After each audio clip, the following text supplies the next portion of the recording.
disiplin, tanggung jawab, dan menghargai waktu belajar sehingga pelajaran tidak tertinggal. Ya. Pertanyaan kedua, apa sikap kamu?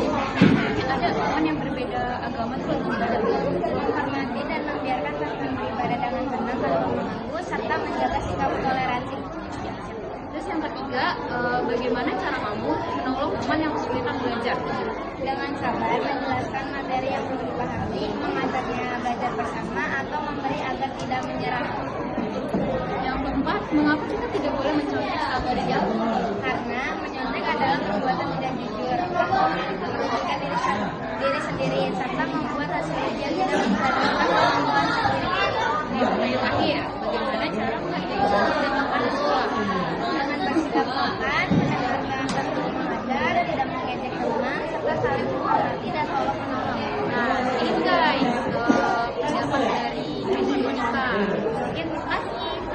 Halo guys, jadi ini saya berdua, yaitu Mbak Kira, Mbak Kira. Jadi Mbak Kira, aku mau wawancarain kamu nih. Ada 5 pertanyaan. Ya, oke, siap. Yang pertama, kenapa kita harus sekolah itu apa?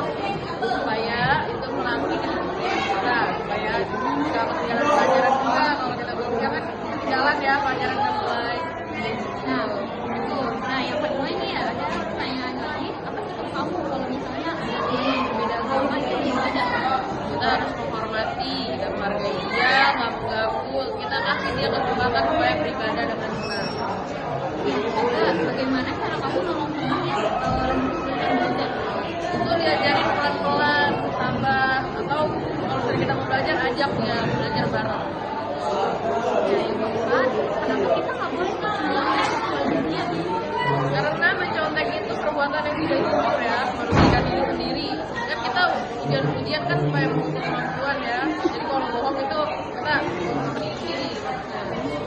Yang kelima, yang terakhir nih, bagaimana cara kita menghargai guru atau sekolah?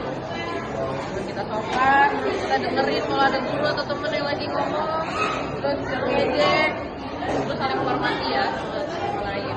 Nah, itu aja. Ya, oke, terima kasih Mbak Cila. Sama-sama. Halo guys, kembali lagi. Jadi ini teman saya guys.